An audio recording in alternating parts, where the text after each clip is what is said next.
Okay, Joseph. All right, good afternoon, everybody. I'm Flagler County Sheriff Rick Staley. I appreciate your patience as we work this incident scene along with trying to work around the weather. Last night at about 8 p.m., the Sheriff's Office received a call about a missing aircraft. Its last known location on radar was in this general area in the Lake Diston area. Deputies immediately responded. We requested assistance from the Volusia Sheriff's Office helicopter unit, and it began a search. We had a pretty big area to search because we didn't really have an exact location. It dropped off the radar at about 900 feet high, and we were told it was descending rapidly. Through the investigation, we determined that the aircraft had left Sebastian Municipal Airport on its way to the Palatka Municipal Airport, and it was a 2012 Cessna 208 Caravan, which is typically used in parachute jumps. And it's our understanding from the investigation it was planned to be used the following upcoming week for parachuting skydivers, if you will. The aircraft was leased from Eagle Air Transport. Their home base is in Chicago, but the aircraft in this particular case had been moved to Sebastian Municipal Airport. They lost contact with the airport or the aircraft about 7:30 p.m. We were notified at 8 p.m. and it left the airport in Sebastian at about 5:30 p.m. Just a little after midnight, we located the aircraft. It was pitch dark last night. There was no moon, a lot of cloud coverage. I was here last night. It was about the worst conditions you could imagine to try to find an aircraft. And how we found it based on the general area of the aircraft, what Jacksonville authorities indicated on their radar was we started walking actually this area and noticed the smell of fuel. That allowed us to have the Volusia helicopter pointed in a smaller area, and they spotted one of the tires. Deputies went there, and basically this plane is unrecognizable from the impact into the ground. It does not look like, and I'm certainly not an FAA investigator or NTSB investigator. FAA just arrived here. NTSB will arrive along with Cessna people later this afternoon, as we understand it. I'm not an investigator, but it does not look like as much glide path when it impacted. It was more of a almost a straight down impact. Our CSI unit, our major case unit has been here, but our role in this really is to contain, photograph the evidence, and turn it over to the FAA and NTSB for investigation. I can tell this aircraft was a 10-seater, but the only person on board, as we understand it, was the pilot. We are not, the family has not been notified because the individual identity has not been confirmed. And we will probably be out here for the next 2 to 3 days.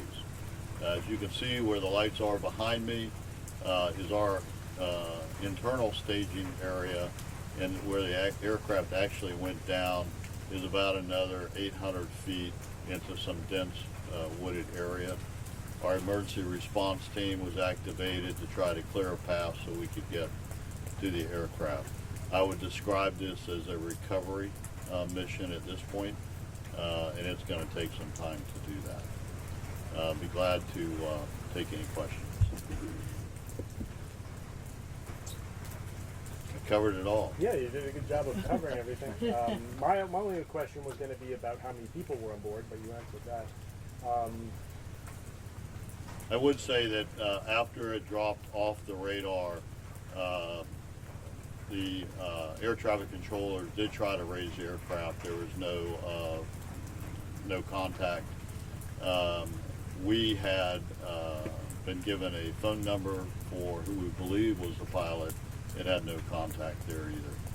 And so we extend our condolences to the loved ones and the family. But again, you know, it's very unlikely that there's a survivor based on the condition of the aircraft, which, and I would suspect family members know who's missing, but we don't want to confirm that until we have a positive identification. Any preliminary information on what could have led to the malfunction at this point? Well, you know, when a private plane, if you will, goes down, usually one of the first things that you look at is fuel.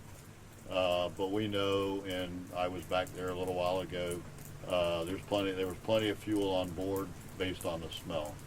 And we have Florida DEP here also for any contamination of the soil.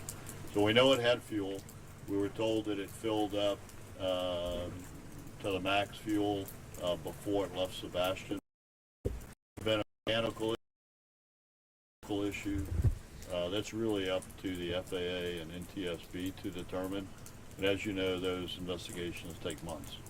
And the way this is destroyed, you know, it's going to take some time. These smaller aircraft do not have like a black box, so you have to look at the technology that's on the plane and stuff and tell you. I'm sure that the investigators will look at all the radar projections, those kind of things, but it'd really be speculation on my part, but I think you're going to find it's a medical issue or involving the aircraft technology on board. So male pilot was the only person who was on board of the thing. Correct. The pilot was the only person that we believe was on board. I haven't identified his sex either. I guess I just did because I said his sex. But again, until we can properly identify, and that's going to take some time. What kind of wreckage is still out there? I mean, you said that it's,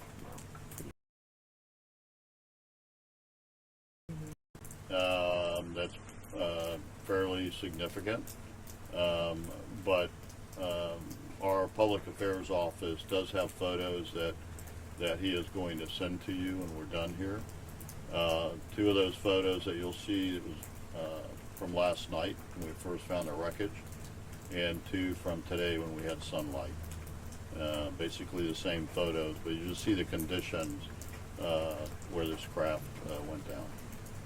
Was there a fire or anything, an explosion that seems to have happened? There is no indication of any fire. There wasn't really an explosion like a bomb would go off or anything like that. But because of the speed of the impact, there's a debris field. All right. Well, thank you very much for coming. As we have updates for the FAA and NTSB, they may do a press conference or an update later this afternoon, but they are flying in because of the Daytona 500. They couldn't find flights, so they're having to fly into Orlando and then drive up. So by the time they do that, they're probably getting some traffic around Daytona too. So FAA, as I mentioned, just arrived.